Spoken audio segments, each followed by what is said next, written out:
2023 کی رات آخری تحریر جو میں نے پڑھی وہ سابق امریکی صدر ڈونلڈ ٹرمپ کی supreme court of state of Colorado میں دائر کی گئی اپیل تھی۔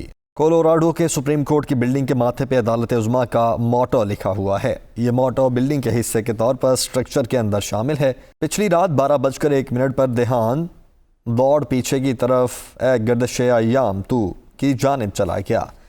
گزرے ہوئے سال میں کیا ہم مساوات لے سکے یا دے سکے؟ سوسائٹی، سماج، ملازمت، ریاست، عدل اور راجنیتی کے ایوانوں کی ایک سالہ کارکردگی میں جس کو ایکویلٹی نظر آئے وہ ہاتھ کھڑا کر کے قوم کو بتا دے۔ صرف اتنی سی بات کہ مساوات کا تصور ہم نے بحال کیا یا پامال کیا۔ اس موضوع پر بولنے کا میں نے نہیں کہا، اس لیے کہ جہاں اپنی پسند کی پارٹی کے ٹکٹ پر الیکشن لڑنے کا سوچنے والے پاکستانیوں کو آروز کے دفتروں کے اندر اور باہر سے اٹھا لیا جائے، اغوا کاری کی ویڈیو کلپ موجود ہوں مگر ہم تماشائی سے آگے کا کوئی کردار ادا نہ کر سکیں، ایسے میں بولنے کا بھاری رسک کسی کے نازک کندھوں پر نہیں لادا جا سکتا۔ سپریم کورٹ آف کولوراڈو کے موٹو کا دوسرا حصہ جسٹس ہے، جس کا مطلب ہے اندھا انصاف۔ ایسا اندھا جو عدالت کا در کھٹکھٹانے والے کو اس کے سوشل سٹیٹس سے نہیں بلکہ اس پہ لگنے والے الزام کی آنکھ سے دیکھے۔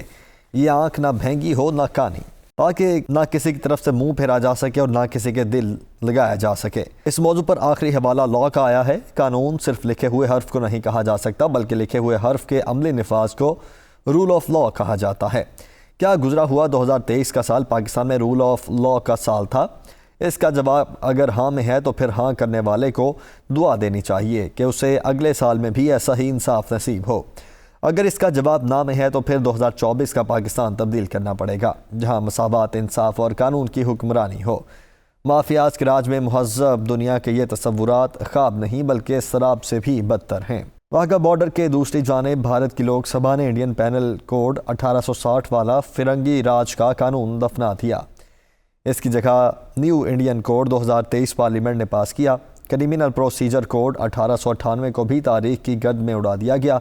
اس کی جگہ بھارتی شہریوں کے تحفظ کا قانون 2023 بن گیا۔ انڈین ایویڈنس ایکٹ 1872 کی جگہ لوکل شہادت ایکٹ 2023 متعارف کروایا گیا۔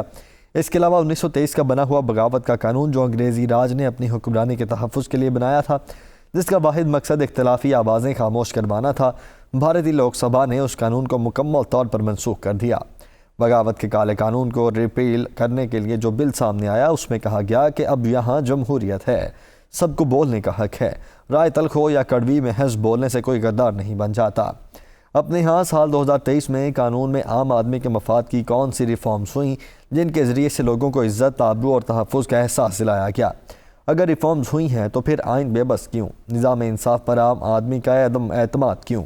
ایک ملک میں دو دستور کیوں؟ ایک نظام میں دو طرح کے انصاف کیوں؟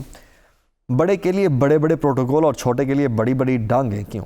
کیا 1 جنوری 2024 سے آگے یہ سب کچھ بدل جائے گا؟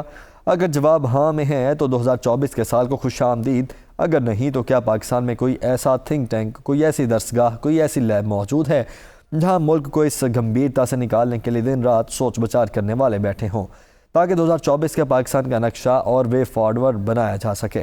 بڑے بڑے قومی ادارے، ریلوے، سٹیل میلز اور پی آئی اے کے سائز والے کیا 2024 میں دوڑنا شروع کر دیں گے؟ پی آئی اے کے 18 آپریشنل جہاز، 641 aircraft engineers, 6 directors, 42 general managers, 106 deputy managers, 4 million تنخواہ کے قریب والا چیف ایگزیکٹو، 7300 کی مین پاور۔ رک جائیے، وہ ادارے تو ایسے ہیں جو ہر وقت پاکستانی ٹیکس پیئر سے وصولیاں کرتے رہتے ہیں۔ سرکاری ٹی وی آپ لگائیں نہ لگائیں، بجلی کے بل میں آپ اس کا خرچہ ادا کرنے کے پابند ہیں۔ ٹیکس ادا کرنے والے پاکستانی شہری پی آئی اے میں بیٹھیں، ایئرپورٹ کے اندر جائیں یا نہ جائیں، تب بھی پاکستان کا ہر شہری پی آئی اے کو ماہانہ ہزاروں روپے کا جبری ہرجانہ ادا کرنے پر مجبور ہیں۔ قارئین، وکالت نامہ 2024 کا پاکستان کیسا ہوگا؟ اس بارے میں سینکڑوں سوال ایسے ہیں جو آپ کے ذہن میں ہیں، ان کو لکھنے کے لیے کالم نہیں بلکہ کتاب چاہیے۔ ان میں سے زیادہ تر نئے سال کے بارے میں خدشات ہیں۔ کیا ایسا تو نہیں جو چند خاندان خوشحال ہیں ان کا 2024 کا پاکستان اور زیادہ خوشحال ہو جائے گا؟ صرف ان کے لیے نہیں بلکہ ان کے آنے والی 25-30 نسلوں کے لیے بھی۔ اور جو مفلوق الحال ہیں یا بدحال ہیں ان میں امید کی جوت کیسے پیدا کی جائے گی؟ کوئی درباری خطیب، کوئی سرکاری ادیب شعور کے اس سونامی میں جھوٹی امید کا کاروبار نہیں کر سکتا۔ اس کے لیے قوم کے اجتماعی شعور کا احترام کرنا لازم ہے۔ اس احترام کا آغاز قوم کی رائے کے اظہار سے ہوتا ہے۔ کوئی فتویٰ، کوئی سرکاری حکم نامہ قوم کے اس اجتماعی شعور کا اور قوم کے اس اظہار رائے کا متبادل نہیں ہو سکتا۔